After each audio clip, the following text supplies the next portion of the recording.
Ni hao, magandang araw. Special nga yung araw na to para sa akin ngayon. Kasi ngayong araw ay araw nga ng aking kaarawan. Pupunta nga kaming Taipei ngayon kaya maaga na akong nag-ayos. Matagal kasi ako mag-ayos lalo na pagdating sa buhok. Kaya 4:30 pa lang gising na ako. For today's outfit, ito nga yung napili ko. Hindi ko nga alam kung anong tawag sa outfit na to. Basta ito lang yung nakuha ko dun sa closet ko. Andito na nga kami sa Taipei Station. Gusto nga gumala nitong mga kasama ko. Birthday na birthday ko pero ginawa ba naman akong tour guide. Ang una nga naming pupuntahan ay doon sa Shilin Residence Park. Parang flower expo lang din siya dito sa Taipei. Pagdating nga namin dito, bumungad na agad yung ganda ng chrysanthemum. Ang gaganda nga at nakakaakit sa mata yung kulay. Ilang beses ko talaga tinitigan kung totoo ba talaga ito. Walang halong biro, totoo nga talaga siya. Dito pa nga lang sa entrance nakaka-excite na pumasok. Ang ganda at napaka-creative nga ng design ng mga bulaklak dito. Nakakaakit talaga siya. Hindi pa nga ako nakapasok, dito pa lang ako sa entrance. Pero yung cellphone ko puno na talaga ng picture. Lalo na nga pag malapitan, gustong gusto ko na talaga iuwi itong mga bulaklak na to. Ngayon lang din ako nakakita ng totoong chrysanthemum. Dito ko lang din nakita yung iba't ibang klase ng bulaklak. Yung mga nakikita ko lang sa picture dati, ngayon nakikita ko na in reality. Kakatitig ko nga sa mga bulaklak, ayun, naiwan na ako ng mga kasama ko. Ako nga yung tour guide nila pero parang ako pa yata yung mawawala. Kahit sa ang sulok talaga dito, promise, apakaganda talaga siya. Kung gusto nyo nga pumunta dito, galing ng Taipei Station, pwede kayong sumakay ng MRT tapos babakay ng Shilin Station, walking distance lang talaga siya. Punta na kayo habang fresh pa yung mga bulaklak. Hanapin ko nga muna yung mga kasama ko, mukhang nag-e-enjoy na kasi sila. Ako pa yung masisi pag nawala tong mga to. Birthday ko ngayon pero ginawa ba naman akong tour guide? Pero okay lang, nag-enjoy din naman ako. Hindi ko na nga alam kung saan ako papunta. Halos mga matatanda nga yung aking nakikita. Nagkamali yata ako ng daan, 33 pa lang ako pero ba't andito ako napadpad? Ang layo ko pa sa senior ah. Halos mga matatanda talaga yung mga namamasyal dito. Ang layo na nga ng nilakad ko pero hindi ko pa nakita yung mga kasama ko. Sa kakalakad ko, ito nga yung nakita ko. Bulaklak na hugis puso. Ang cute talaga niya, kasing cute ko. Charot.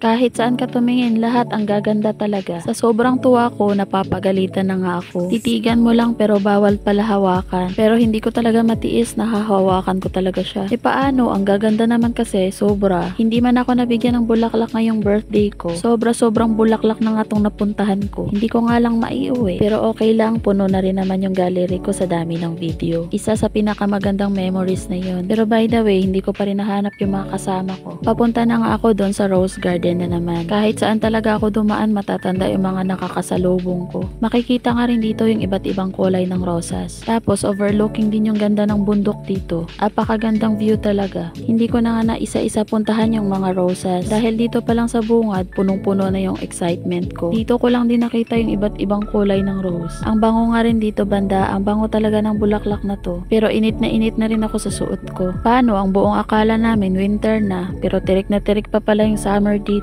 Lumipat na nga rin kami dito sa kabila. May tumutugtog nga dito banda. Sa ganda nga ng tugtog nila, napasayaw na nga rin si Jowa. Kanina pa nga kami nag-iikot. Sa dami ng bulaklak na nakita ko, hindi ko pa rin nakita yung favorite ko. Halos lahat bulaklak na nga yung nakikita ko pero wala talagang tulips dito. Simula kanina, tulips na yung inaabangan ko pero hindi ko talaga nakita. O baka hindi pa talaga niya season ngayon kaya wala. Nakita ko na nga rin yung mga kasama ko at niyaya ko na rin umalis. Inabot na nga kami ng tanghali dito kaya nakakagutom na. Ang susunod naming pupuntahan ay doon sa Ximending. Doon na nga kami kakain. Isa din to sa sikat na pasyalan dito sa Taiwan. Shopping district nga yung tawag dito kasi nakakaubos ng pera. Dito nga rin matatagpuan yung pedestrian na may pangalang Taipei. Kung kanina puro matatanda yung mga nakakasalubong ko, ngayon puro bagets na. Ang problema namin ngayon kung saan kami kakain. Kasi hindi pasok sa budget namin yung mga bilihin. Plano na nga lang namin mag 7-Eleven. Para may konting social din, naghanap na lang kami ng restaurant na swak sa budget namin. At nakakita din kami ng kainan. Mura lang din dito tsaka ang sasarap ng pagkain. Para ka lang bumili ng pasta sa 7-Eleven. Pinasosyal nga lang kasi nasa restaurant na. Pero yung totoo dito talaga lagi kami kumakain pag pumupunta kami dito. Never pa nga kami nakatikim ng steak kaya umorder na rin kami. Pero hindi rin kami tinanong kung anong luto ba yung gusto namin. Tapos ito yung dumating, mas marami pa ngayong dugo kaysa sa akin. Pero ngayon di na nga ako ignorante kasi nakatikim na ako ng steak. Napakasarap pa rin niya kahit may dugo pa. Sana sinabi na lang nila kumagat na lang kami diretso sa baka. Bitaw ay masarap pala talaga siya. Pagkatapos nga namin kumain, syempre makakalimutan ba naman ang isa sa famous na milk tea dito sa Taiwan. Dito lang din yan sa Ximending makikita. Dahil nga sa sarap talaga nito, ang taas nga lagi ng pila. Dahil nga first time din makatikim ng mga kasama ko, ayun pumila na rin sila. Ako ilang beses ko na nga rin to natikman.